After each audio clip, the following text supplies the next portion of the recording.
speaking on the topic of a fear of being a young woman today. Our two guests are KaNya and Amanda. Alright. So, we're going to be talking about why this topic is so important. Would you like to say why it's so important?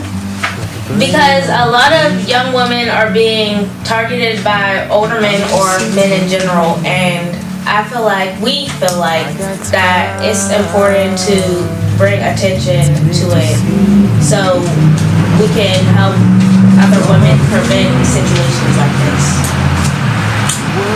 Okay, so we're going to be asking our guests some questions about how they would handle the situation, or how, alright. How would y'all handle this situation if it were to happen to y'all? Or how did you handle the situation if it did happen to y'all? Did you want to go or you want me to go? Well, I'm still working on learning how to deal with the situation.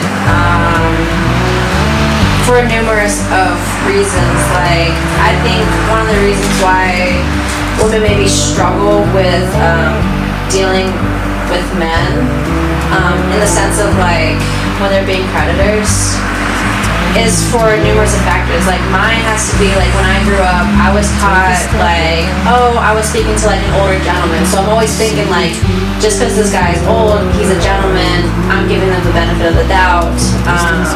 So that's one reason.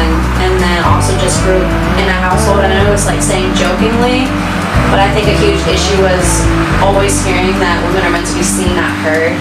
I knew that was a joke, but that's still kind of like in my brain to this day.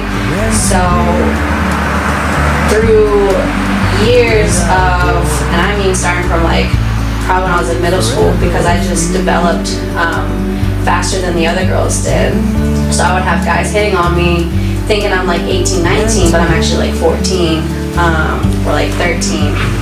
So just having like a hard time like setting my boundaries. I've always like laughed it off or tried to ignore it, but guys don't get the hint. And I've even said to guys before, like, dude, I'm not interested.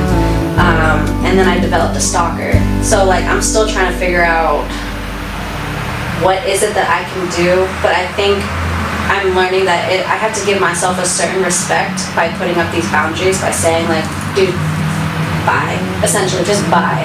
I don't have to give them a reason. I don't have to be polite about it. If you're making me uncomfortable, you're making me uncomfortable. I'm not going to be aggressive at the end of the day, but just being like, you're crossing this boundary, and I'm still learning how to do that. I'm 24 and I've been dealing with with over 10 years. So I like what Tayana was saying earlier. And she was just like, she just hears something, she just keeps walking. For me, I'm just like, what'd you say? La la la la. Like, that's where I mess up.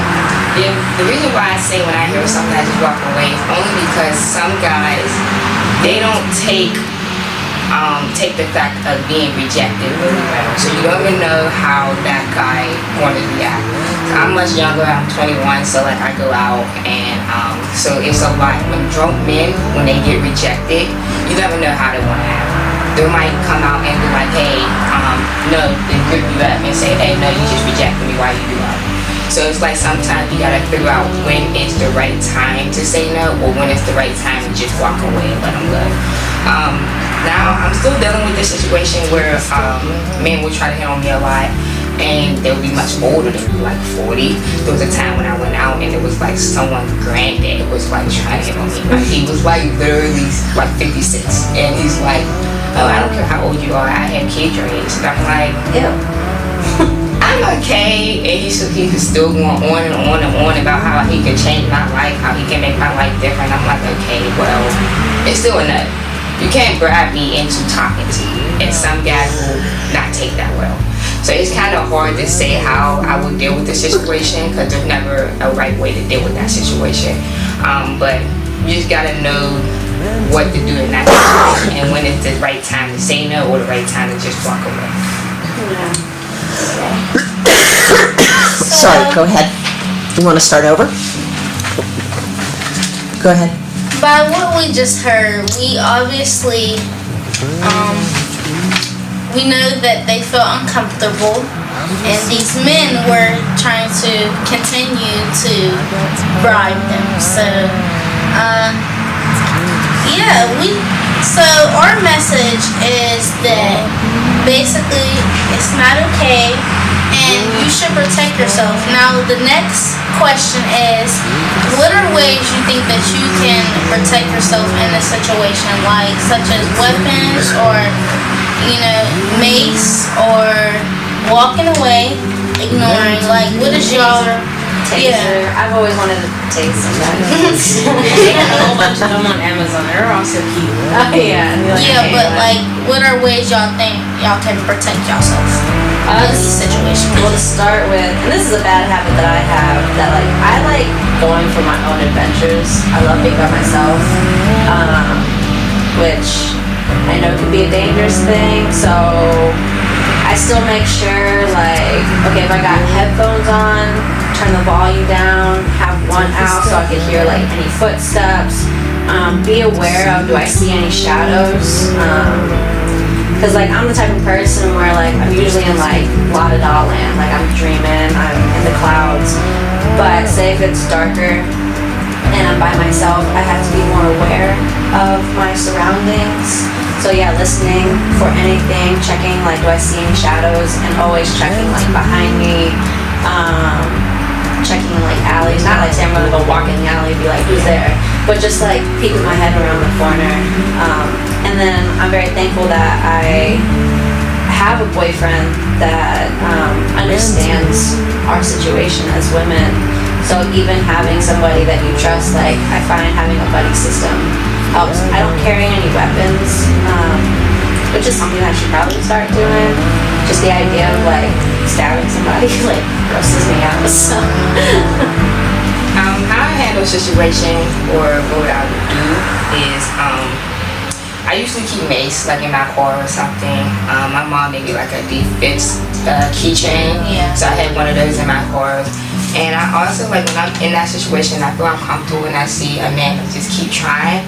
I'll try to call one of my friends and just to act like I'm having a full conversation. If that won't answer, I'll still act like I'm on the phone. So it could be like, oh, I'm normal. There was one time this guy walked up to my car, and I'm like, is he walking to me? Is he walking to my car? So I try to hurry up and call one of my friends, and here he goes with maybe and I'm calling her. So he kind of spoke up, and I'm like, hey, I'm not interested in what you want. He's like, I'm just trying to get your number. And my friend was like, go ahead, go about your day, this is not. So it's like, you gotta figure out what to do, and try not to push it. Like, try not to get aggressive with them, like they were trying to get aggressive with that and kind of something else. So I try to just keep myself to a minimum. I think something to like, because it shouldn't just be the women's responsibility of protecting ourselves. Men need to take accountability as well, and the way that we start doing that is we keep them accountable. We don't just say that like, oh, it's okay because he's old, or it's okay because he was just drunk. No, we gotta keep them accountable. And that's also with educating as well. Like there's been so many times, because I've always been that type of girl where I have a group of guy friends. Like they've said that like I act like one of the guys, part of the homies, but sometimes when I hear them say certain things like calling women the B word, I'm just like, no, we're women. Just dropping like little hints, dropping these seeds, and I've seen that work. And I've also I've heard conversations in the workplace where I had a male say about somebody else's behind, and I was just like, dude, you have a daughter, right? So it's just educating them, and that's just the start as well, because it shouldn't just be on us to protect ourselves. So yeah, that's my input.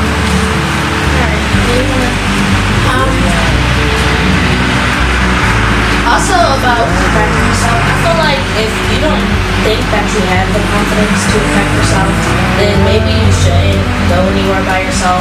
Because I don't want to say that you should always stick to a group, because no one wants to be around someone. I don't. But if you don't have that confidence, you should go nowhere by yourself. Yeah. Or just stay in the house when it gets dark. Yeah. But then do you feel like that kind of projects more fear? Like they're not pushing themselves to do better? Kinda, but sometimes it's that type of fear is necessary. Yeah. Especially in the world that we live in today. Yeah, for sure.